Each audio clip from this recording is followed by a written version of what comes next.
আসসালামু আলাইকুম। কেমন আছেন সবাই? আশা করি ভালো আছেন। আজকে বুধবার, একটা পরিষ্কার সকাল আশা করেছিলাম, কিন্তু কুয়াশাচ্ছন্ন আবার মেঘাচ্ছন্ন। এই সকালবেলা এরকম মেঘাচ্ছন্ন হলে কি হবে? আজকে কিন্তু দুপুরের দিকে বা সকাল 10টার দিকে কিন্তু কাক ফাটা রোদ ছিল, জানেন? আমি যখন এই ভিডিওটা ধারণ করি তখন আকাশটা ঠিক এরকম ছিল। আশা করেছিলাম শরতের আকাশ মেঘাচ্ছন্ন থাকবে, সাদা মেঘ ভেসে বেড়াবে আকাশে, কিন্তু তা পাইনি। শরৎকালে আমাদের এক্সপেকটেশন অন্যরকম থাকে, কারণ শরতে আকাশটা থাকে পরিষ্কার, আর সেই পরিষ্কার আকাশে, নীল আকাশে সাদা মেঘ ভেসে বেড়ায়। এইটা আজকে দেখতে পাইনি। এই যে দেখেন, রান্না করেছিলাম মটরের ডাল সিদ্ধ, আর আরেকটা, এটা হলো করলা ভাজি। এটা ছিল সকালে রান্না। সকালবেলায় আমি চেষ্টা করি বাচ্চা কাচ্চাদেরকে ভাত খাইয়ে স্কুলে কলেজে ছাড়তে। এই কারণে সকালবেলা একটু কষ্ট হলেও রান্না বান্নাটা করে ফেলি। ডিম নিয়ে এসেছিলাম গতকাল, কিন্তু এটা আমি আনপ্যাক করিনি। আর এই যে এক গাধা কাপড় চোপড় ধুয়ে তারপরে বিছানায় রাখা আছে, এগুলা ভাঁজ করে যার যার জায়গায় দিয়ে দিতে হবে। ভীষণভাবে ব্যস্ত থাকি এই সময়টায়, রান্না বান্না, তারপরে আবার এই কাজকর্ম সব কিছু সামলিয়ে একদম হিমশিম খেতে হয়। এই যে মেয়েটা ইউনিফর্ম পরছে আর আমি তাকে খাইয়ে দিচ্ছি। যদি নিজের হাতে না খাইয়ে দেয় এর খাওয়াটা হয় না, ভীষণ বায়না করে, জানেন? এই কারণে ওর প্রপার পুষ্টির জন্যে, ওকে ঠিকমতো খাওয়ানোর জন্য এই খাওয়ানোর কাজটা নিজে করি। স্কুলে নিয়ে যেতে হয়, তারপরে স্কুলে দিয়ে এসে তারপরে যুদ্ধ করে রান্না বান্নাটা করতে হয়। স্কুলে একটু দাঁড়িয়ে থেকে তারপরে চলে এসেছি। এই আমড়াটা বেশ কয়দিন ধরে এনেছে, না খাইতে প্রায় পচে গেছে। দিন 3টা, আমরা আজকে 3জন মানুষ। হাজব্যান্ড বাসায় নাই, সে বাড়িতে গেছে, গ্রামের বাড়িতে। তাই আমরা মেয়ে 2টা আর আমি 3জনের জন্যে 3টা ডিম সিদ্ধ বসাচ্ছি। এটা সকালের জন্যে ছিল, সকালবেলায় এই ডিমটা সিদ্ধ করেছিলাম। আর রান্না করেছিলাম হলো করলা ভাজি। এই করলা ভাজিটা আমার বাসায় খুব হয়। আমি করলা ভাজিটা নিজেই পছন্দ করি, তারপরে এটা তো আসলে একটা ঔষধির মতো, এই কারণে বাচ্চাদেরকে খাওয়াইতেও চেষ্টা করি। রান্নাঘরে শুধুমাত্র রান্নাবান্নার কাজই থাকে না, তার সাথে সাথে বেশ অনেকগুলো কাজ করতে হয়। যেমন ধরেন, এই যে দেখতেই পাচ্ছেন কি কি করতে হচ্ছে। তারপরে এই যে আমার যে মশলা রেক পাতে, এগুলো প্রতিনিয়ত এলোমেলো হয়, সেগুলো গোছাতে হয়। সাথে রান্নাবান্না কন্টিনিউ চলতেই থাকে। আমি একটু ডাল সিদ্ধ করছি, মটরের ডালটা সিদ্ধ করে খাইতেই বেশি পছন্দ করি। তেল দেওয়ার চাইতে সিদ্ধ করলে আমাদের কাছে বেশি ভালো লাগে। একটু পেঁয়াজ, রসুন আর শুকনা মরিচ।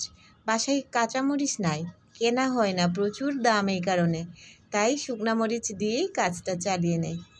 এই সিদ্ধটা আমার হয়ে গেছে, এখন এটাকে একটু বাটিতে ঢেলে নিলাম। সিদ্ধ ডালটা অনেকেই হয়তো পছন্দ করবেন না, কিন্তু আমাদের খুবই পছন্দ। আর এই যে করলা ভাজিটাও করে নিচ্ছি। যে সমস্ত রান্না বান্না করছি, এটা সকাল থেকে দুপুর পর্যন্তের জন্য রান্না বান্নাটা করা। একটু পেঁয়াজ, একটু শুকনা মরিচ ফোড়ন দিলাম। করলা ভাজিতে আমি সচরাচর বেশি পেঁয়াজ ব্যবহার করি না, কালো জিরা, শুকনা মরিচ এগুলো দিয়েই করলাটা ভেজে নেই, কিন্তু আজকে একটু পেঁয়াজ দিয়ে ভাজছি। করলা ভাজাটাও খুব সহজেই ভেজে নেয়। এখানে শুধুমাত্র যে পেঁয়াজ দিলাম আর শুকনা মরিচ আর একটু লবণ দিব। করলা ভাজিতে আমি হলুদ ব্যবহার করি না, করলা ভাজিতে সবুজ সবুজ খাইতেই পছন্দ করি। কত সহজেই রান্না হয়ে যায় বলুন। এই সাধারণ রান্নাগুলো নিয়ে আজকের ব্লগটা আমি সাজিয়েছি, কারণ আমার আজকে বিশেষ কোনো রান্না বান্না হয়নি। আরেকটা রান্না হয়েছিল, সেইটা দেখাচ্ছি, চলুন। এই তরকারিটা বেড়ে নিয়েছি, আর ডালটাও বেড়ে নিয়েছি। আবার আরেকটা রান্না করব, সেইটা পাঙাশ মাছের মাথা জমে আছে। 2টা পাঙাশ মাছের মাথা জমে আছে, এটাকে খাওয়া হয় না সহজে, তাই আমি ভাবছি আজকে এটাকে কষিয়ে রান্না করব, দেখি খাওয়া যায় কি না। তো এটাই চলে যাবে দুপুর পর্যন্ত, রাত্রেও থাকবে, কিন্তু আজকে আমাদের রাত্রে আলাদা প্ল্যান আছে। আমরা আজকে রাত্রে ভাত খাবো না। ওদের বাবা তো বাসায় নাই, গ্রামের বাড়িতে গেছেন। তো বাচ্চাদের নিয়ে আমার কোনো চিন্তা নেই, যেটা দিব সেটাই চুপচাপ খেয়ে উঠবে। আর ভাত খাইতে না হলে তো ওদের জন্য খুবই ভালো, কারণ ওরা ভাত খাইতে বেশি পছন্দ করেন না। বাইরের খাবার দাবার, ফাস্টফুড জাতীয় খাবার হলে তো কথাই নেই, কিন্তু এগুলো সহজে খাওয়াইতে চায় না, স্বাস্থ্যের দিকটা চিন্তা করে। পেঁয়াজও বেশি নেই জানেন, এই যে যা কয়টা পেঁয়াজ ছিল এগুলো দিয়েই রান্না করে নিচ্ছি।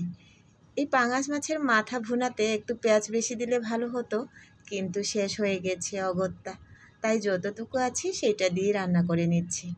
একটু রসুন বাটা দিয়েছিলাম পেঁয়াজটা ভেজে নিয়ে, তারপরে যে মশলা রেডি করেছিলাম, হলুদ, মরিচ, ধনিয়ার গুঁড়া, মাছের মশলা, এগুলো দিয়েছি। আর লাস্টে আদা বাটাটা দিয়ে দিয়েছি। আদা বাটাটা প্রথম দিকে দিলে খুব একদম চিটায়, এই কারণে শেষে দিয়ে দিয়েছি।